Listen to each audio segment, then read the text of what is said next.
Fear raged in my belly. Was he biding his time, waiting for the perfect moment to snatch her? I tried not to think about it. I couldn't stand the tension anymore. I took the baby in her blanket and went outside, making a show of walking towards the grocery store. The car door swung open. My heart stuttered. The man emerged, tall, wide-shouldered, his face creased with shadows. He nervously looked around before he spoke. Is that your daughter?" he whispered in a low, guarded tone. My lips became parched. "Number somebody dropped her off at my door last night." His face clenched. He moved nearer, his voice now urgent. "Listen to me carefully. Keep her indoors. Don't trust anyone. Not even your neighbors." He didn't give me time to inquire what he was talking about. He swiftly turned, got back into his car, and sped away. I was stationary on the sidewalk, the baby wrapped in my arms. His words rang inside of me. "Don't trust anyone, not even your neighbors." It was that night, while rocking the baby to sleep, that I saw something odd. Her blanket, the same one she had been lying on when I discovered her, had a small sewn symbol in the corner. It wasn't ornamentation, it resembled a crest, a symbol of membership. All at once, everything clicked. This wasn't a forsaken child. She was hidden. Hidden from whom? And why had she been left in my care? One thing was for sure. This baby held a secret, and somehow I was now a part of it.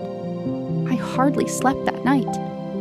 The baby's gentle breathing reassured me, but my thoughts were whirling. Who was the guy in the black sedan? Why did he warn me not to trust my neighbors? The next morning, I dragged myself out to do some snooping. I passed by next door, the house where a young couple had lived until recently. But now the windows were dusty, the garden was uncut, and the door was securely locked. Something was not right. Peering in through a shattered side window, I stood stock still. The living room appeared to have been vacated in haste. Hangers from clothes strewn on the floor, half-open drawers, and a family picture frame face down. I gingerly picked up the frame through the opening. My heartbeat missed a beat. It was a photo of my neighbor, with the very same baby who was sleeping in my home. I stepped back, shivers racing down my spine. It was true then. This baby wasn't abandoned. She was theirs. But why had they disappeared and left her with me? Her nervous glances around the room were as if she feared someone might be listening in. Then she spoke the words that sent shivers down my spine. Her father. He's not the man you think he is. She told him that her husband had been mixed up with bad men, powerful men who worked in secrets, cash, and violence. When he attempted to break away from them, they threatened to kill his family. They want the baby, not to love her, not to protect her, she wept. They want to use her as leverage, as a weapon against me and my husband.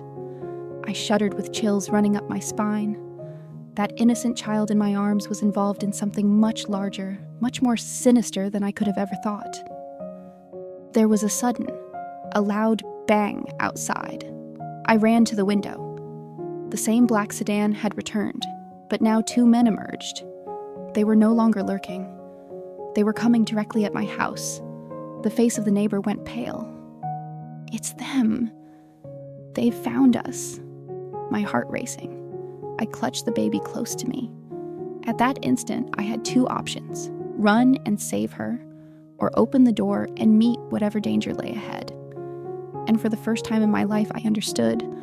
This baby was not accidentally left on my doorstep. She was in my care. Heavy footsteps outside my door made my chest close up. The baby moved in my arms, making a faint cry. The neighbor took my hand. "We have to go. Now!" "But where?" I breathed, fear spreading in my throat. She tugged me toward the back door. "No time. If they break in, we won't make it."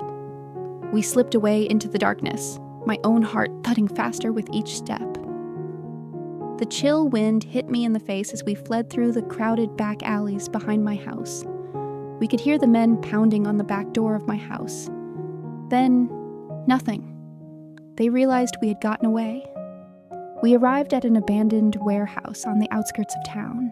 The neighbor, once inside, finally released my hand and fell back against the wall, panting for breath. I bounced the baby to settle her down, my own hands shaking. "You can't keep hiding like this. Tell me everything. Who are these men? Why do they want her so desperately?" Her eyes welled with tears. "Because she's not just my daughter," she whispered. "She's the heir to something dangerous, something that could destroy them all."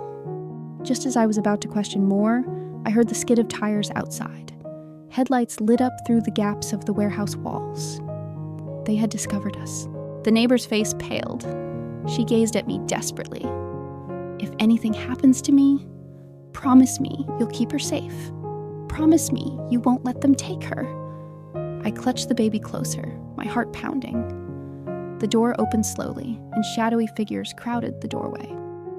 There was no escape now. The door to the warehouse creaked open, and 3 men entered. Their faces were set, their eyes icy. One of them held a gun. "Give me the child," said the tallest one sternly. "Nobody needs to get hurt." My neighbor's body trembled. She moved forward, standing between me and the baby. "You will have to kill me first," she snarled, her voice shuddering with both terror and bravery. The man sneered. "That can be done." I stiffened, holding the baby tighter to my body. My heart beat so fiercely that I feared it would explode. Every sense in me cried out for me to flee, but there was nowhere to run. The baby then cried loudly, her shrieks ringing through the warehouse. The men became agitated. One raised his gun to my neighbor's head. "No exclamation mark," I cried, stepping forward blindly. "Why do you need her? She's just a baby."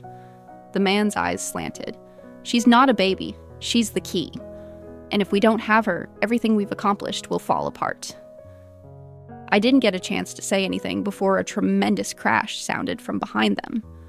The back door slammed open, and another person rushed in, wearing black, moving quickly. In a matter of seconds, he overpowered the gunman and pushed him to the ground. "Run!" the stranger growled at us. I did not hesitate. Holding the baby, I ran out of the warehouse, my neighbor following close behind me. The cry of struggle and shouts rang out in the air, but I did not look back. When we finally reached the safety of the alleyway, the stranger showed up again, panting hard, but still alive. He removed his mask to show a scar on his cheek and determination-filled eyes. "Earlier than that, I was sent to keep her safe," he said, nodding toward the baby in my arms. "And if you want to live, you'll need to trust me." I gazed down at the baby, her small fists curled up tightly, oblivious to the terror that swirled around her.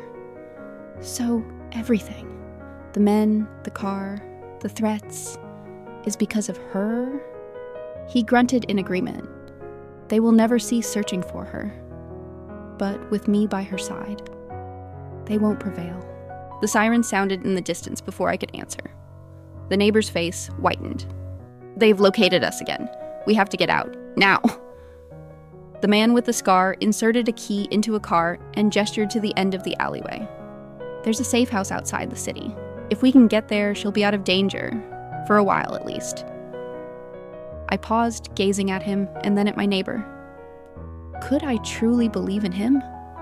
Or was this another trap? One thing for sure, the baby's life and mine would never again be the same.